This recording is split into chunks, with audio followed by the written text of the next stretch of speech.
Hello student, आप लोग कैसे हैं? आई थिंक आप लोग अच्छे होंगे और आपका स्वास्थ्य भी अच्छा होगा। और अब तो गर्मी का मौसम आ गया है। अब गर्मी लगेगी। पहले ठंडक थी तो ठंडक लगती थी हमको, ठंडी में पढ़ाई नहीं हो पाती थी। अब गर्मी लगती है तो गर्मी में पढ़ाई नहीं हो पाएगी। लेकिन फिर भी देखिए, ये तो वेदर है, चेंज होते रहेंगे। लेकिन हमको इस वेदर के साथ सामंजस्य बनाते हुए अपनी स्टडी को जारी रखना होगा। अभी तक जो टीजीटी और पीजीटी की डेट है वो डिक्लेयर तो नहीं हो पाई है, लेकिन अब ये है कि हमें फिर भी अपनी जो निरंतरता है उसको ब्रेक नहीं करना है। हाँ, थोड़ा सा जो गति है वो धीमी और तेज कर सकते हैं, लेकिन गति हमें कम्प्लीटली जो है वो ख़त्म नहीं होना है। नहीं तो फिर वही है कि डेट आती है और फिर हम बिल्कुल डिस्टर्ब हो जाते हैं। तो ऐसा कुछ हमें अपने साथ नहीं करना है। आज आपको हम बताएंगे विटामिन डी के बारे में। ये सबको पता है, इसको बताने की ज़रूरत नहीं है कि जो विटामिन डी की भूमिका होती है वो हमारे शरीर में किस चीज़ के लिए होती है। सबको पता है, हड्डियों के लिए, दांतों के लिए, और इसके कुछ पार्ट्स जो होते हैं, यानी कि इसका जो सहयोग होता है मांसपेशियों के लिए भी होता है। ऐसा नहीं सिर्फ दांतों के लिए होता है और हड्डियों के लिए होता है, मांसपेशियों के लिए भी ये होता है। और शायद मुझे याद नहीं आ रहा है कि एक किसी क्लास में हम आपको बता चुके थे कि जो विटामिन डी आपका होता है, विटामिन डी जहाँ पे काम करेगा तो वहाँ कैल्शियम भी आपका काम करता है। और ये आपका विटामिन है और ये आपका क्या है, मिनरल है, यानी कि खनिज लवण है। और जहाँ कैल्शियम का काम करता है वहाँ फास्फोरस भी काम करता है। तो ये सब मिल करके काम करते हैं, क्योंकि आपको भी पता है चाहे कोई भी पोषक तत्व हो, चाहे वो प्रोटीन है या फिर विटामिन है, तो वो अकेले मिलके काम नहीं करते, कोई ना कोई इनको सपोर्ट करने का काम करता है। मेन भूमिका तो किसी एक पोषक तत्व होती है, लेकिन सहायक के रूप में दूसरा भी उसके साथ में लगा होता है। तो अब जैसे ये सबको पता है कि जो विटामिन डी का स्रोत है वो हमें किससे मिलता है, सूर्य के प्रकाश में मिलता है। और इसके लिए हमें कुछ भी वेस्ट करने की, यानी कि हमको कुछ खर्च करने की ज़रूरत नहीं होती है। और दूसरी चीज़ की आपने देखा होगा कि जो मछलियाँ होती हैं समुद्रों में होती हैं, क्योंकि वो खुले वातावरण में होती है और हमेशा वो क्या करती हैं, पानी में रहती हैं। और इस तरह से सनलाइट जो होती है उनके ऊपर पड़ती रहती है तो वो एब्जॉर्ब कर लेती है। तो जो आपका समुद्र की जो मछलियाँ होती हैं उसमें भी विटामिन डी के जो है अच्छे स्रोत पाए जाते हैं। अब आपको हम बताते हैं विटामिन डी की कमी का प्रभाव।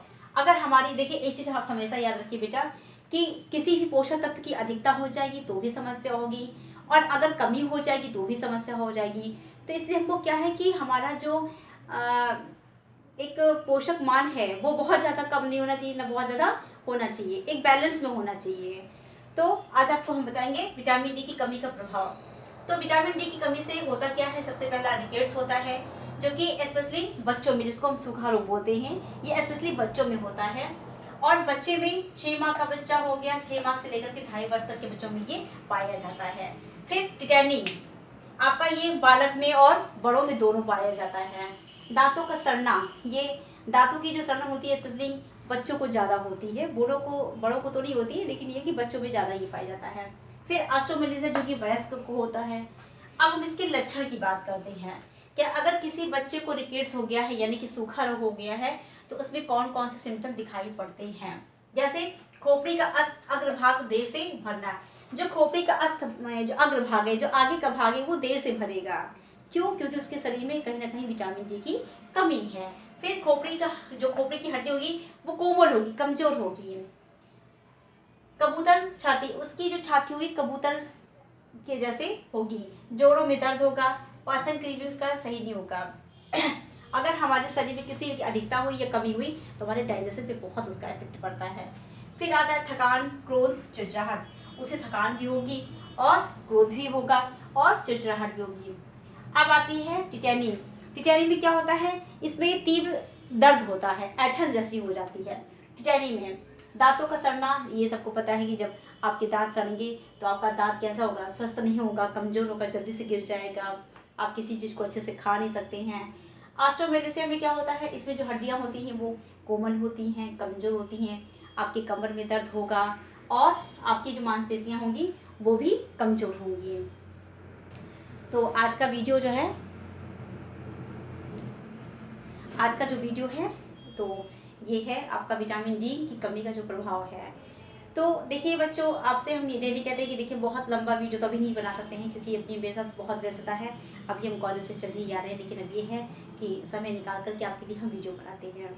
तो इसको आप नोट डाउन भी कर लिया करिए, क्योंकि हम इसीलिए ज़्यादा पढ़ाते भी नहीं हैं, थोड़ा थोड़ा ही पढ़ाते हैं और साफ़ सुथरा लिखते हैं, जिससे कि हमारे जो बच्चे हैं वो नोट डाउन कर लिए। अब जैसे ये सबको पता है कि होली का फेस्टिवल आने वाला है और सब लोग खूब होली करने, लाइफ में खूब कलर भरिए, लेकिन साथ में अपनी स्टडी को भी जारी रखिए।